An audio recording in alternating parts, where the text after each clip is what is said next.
Please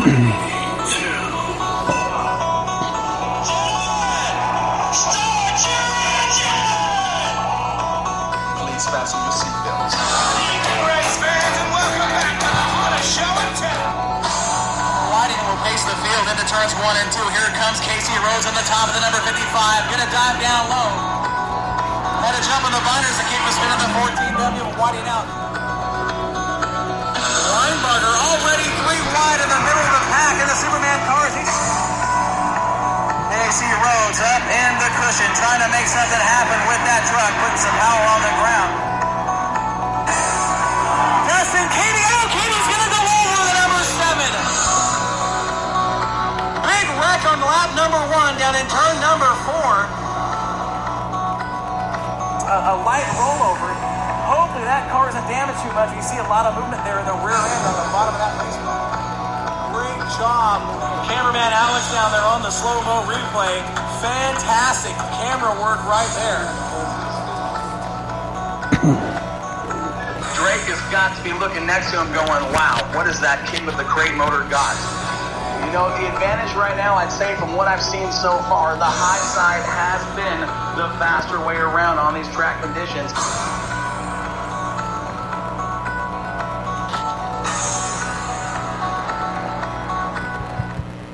All right, welcome to the Moxie Studio. In the studio once again, my name is Corey Pinfull with Moxie Media Promotions with my co-host Josh Warbus here on Northwest Dirt News. I want to welcome everybody back. It's been a long week, Josh. A lot of stuff happened up your way. Definitely a lot of stuff going on in Willamette this weekend. But I want to get right into the show. I mean, you had a long trip down. You had a hard day at work. We can tell by my dirty clothes. That's okay. Smell like acetone and everything. That's okay. But let's get into the show because a lot was going on up your way for the 30th season opener, 30th anniversary season opener, Sunset Speedway. The cool part about it was on the 30th. That was, it was the Bob Morley Memorial Race. Outstanding crowd. Everybody up there. We literally had people coming in, during heat races. I mean, it was a packed house. I mean, there were so many people and stuff. Great sales everywhere around. Great people. The memorial part about it was very, very, done very well. We had Chase, Bobby's nephew, lead the parade out there in his quarter midget. Really cool. We had probably about 20 or 30 cars out there, as everything from the off-road organization, they call it TITS, trucks in tight spots, off-road. They were up in the VIP section. We had Bobby's dad, of course, driving, Marty driving Bobby's car, the 23. Got a little bit of issue. We'll talk about that during a heat race. Actually finished the race though. But it was a good night. Well, let's kind of from right there real quick because you're the one that had to get up there and talk about Bobby and as an announcer. It's not an easy thing to do. I've been in that spot a couple of times myself. I absolutely hate it when we lose a racer and you've got to talk to the crowd about it and keep your emotions in check. These are people that you respect, people that you have fun with, people you race. I know the night before, you were in the pit area with Bobby's family, doing a little recap on, Bobby himself and just kind of getting to know that family better so you had the content to talk about. Very respected racer up there at Sunset, very Absolutely. Popular amongst his peers. A lot of people respected him. He had a lot of bad luck. Last year he blew up 3 motors in 3 races, and like you were saying, I went down Friday just to kind of get all my bearings straight, make sure opening night and stuff went off without a hitch, and of course it did. Us at Moxie Media Promotions, we go up there in the stands, but it's I went down there, talked to both Marty and his wife, Bobby's mom, and had a real good sit down talk. More or less talked with his mom more than I did actually with Marty. They told me about how when they came to the track a little bit later because, mind you, they came the night before, but they went to the graveyard and they brought Bobby's car again. Marty went out there and talked to him and said, hey, this is what this is it.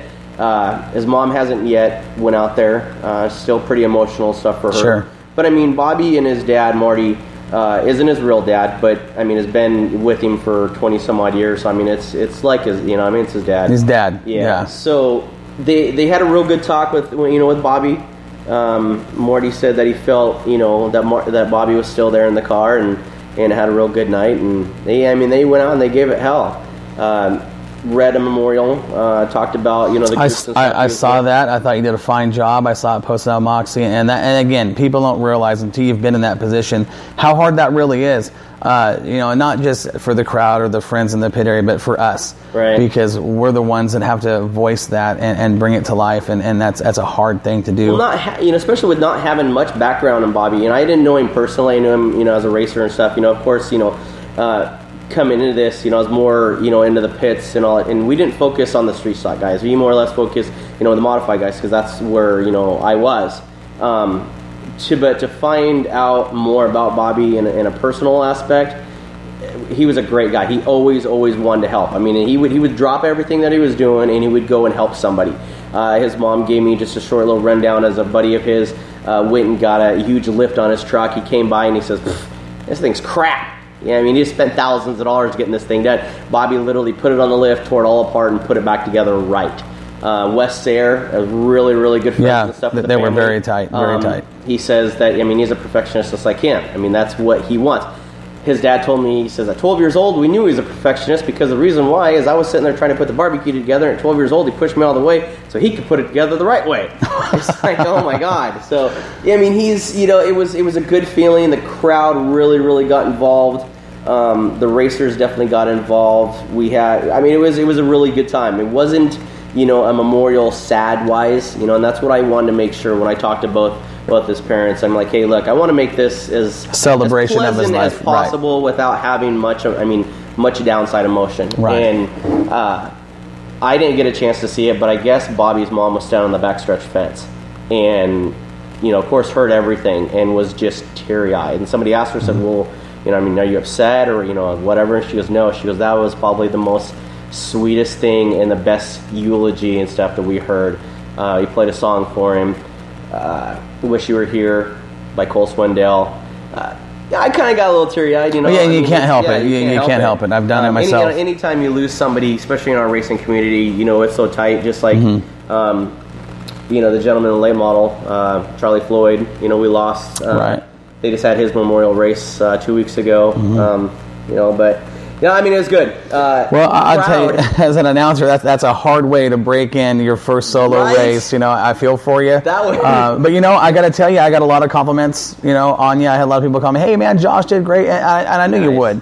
But I want to say congrats. I wasn't scared at all. Oh, you're fibbing. You were shaking like a leaf on a tree. I was too. I don't know how many times I called you the night. But congrats on your first solo night, and it sounded like it was a pretty good deal. It's kind of a bad situation we put into to open your announcing career, but job well done, and I think you're gonna be well. I got a pretty good teacher. I'm not sure how to get a hold of him anymore, but no, it was I give a lot of dedication, a lot of thanks to you. You've taught me quite a bit in the last 6 months. Just slow down, think about what you're going to say. It's all going to come out good, and it did. I think it kind of did. Of course, the first half of the night, I was pretty nervous, just trying to get everybody's names down.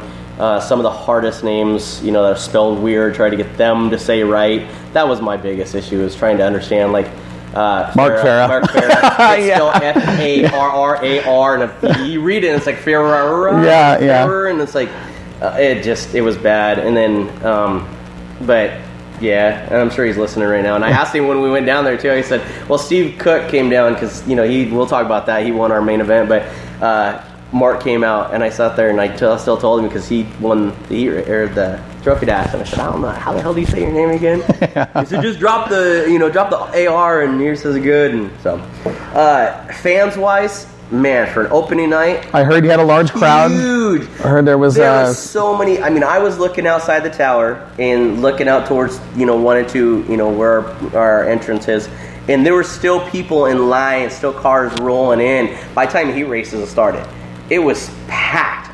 Jam-packed, standing room only. People weren't sitting down. That's how packed this place was, and it was incredible. We've had. I couldn't even imagine. I haven't got to the numbers and stuff yet. Talked to Nikki about how many actually, were in there. But I'm 1,000. Well, we had a couple of races there last year when you and I worked together. That again, standing room only and just no seats left. And then having that little track and stuff, and having not. there's some seating, but dang, I mean, there's a ton of Well, that people. sounds like a successful start to the 2016 season for Sunset. Was very, very that's good. That's a good sign for things to come in the the near future in the Yeah. season out there at the track. Well, we got so. great promoting. We're on 98.7 The Bull up there in Portland. We're of course on social media, Moxie Media, of course we promote. Like heck, both tracks. Nikki Gamble up there, huge into promoting. I mean, she's done an incredible job. With Rockstar, Bridgeport Logistics. That was our title sponsor for the whole year for the street stock division. We had the Northwest Extreme late models. We had the Northwest Dwarf cars. The PHRA plus the Northwest Dwarfs were combined. This week. We'll get into a little bit of excitement that happened in that class for the main event. But it was a good night all the way around. Track conditions were incredible. Went dry slick, by the end of the heats.